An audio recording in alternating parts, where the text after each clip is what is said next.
श्री परमात्मने नमः। अध्याय 1 श्लोक 2।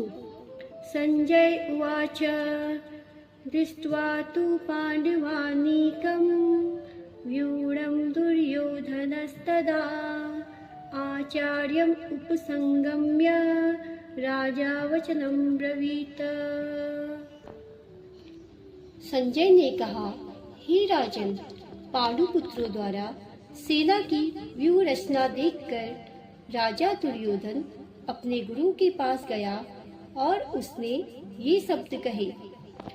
तात्पर्य: धृतराष्ट्र जन्म से अंधा था। दुर्भाग्यवश वह आध्यात्मिक दृष्टि से भी वंचित था। वह यह भी जानता था कि उसी के समान उसके पुत्र भी धर्म के मामले में अंधे हैं और उसे विश्वास था कि वे पांडवों के साथ कभी भी समझौता नहीं कर पाएंगे, क्योंकि पांचों पांडव जन्म से ही पवित्र थे। फिर भी उसे तीर्थ स्थान अर्थात कुरुक्षेत्र के प्रभाव के विषय में संदेह था। इसीलिए संजय युद्ध भूमि की स्थिति के विषय में उसके प्रश्न के मंतव्य को समझ गया।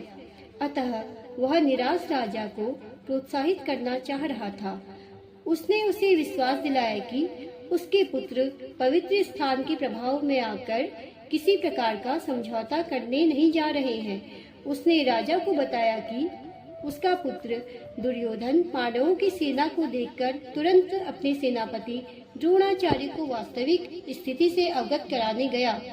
यद्यपि दुर्योधन को राजा कहकर संबोधित किया गया है, तो भी स्थिति की गंभीरता के कारण उसे सेनापति के पास जाना पड़ा।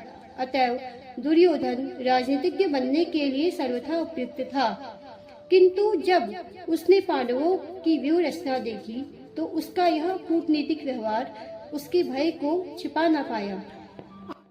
आज के श्लोक से हमें यही सीख मिलती है कि अहंकार और अन्याय से बना आत्मविश्वास क्षणिक होता है।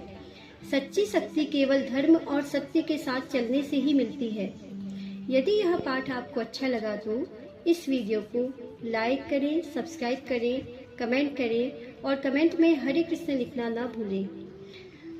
आपका हर लाइक कमेंट हमारे लिए आशीर्वाद जैसा है। मिलते हैं अगले श्लोक में। हरे कृष्ण हरे कृष्ण।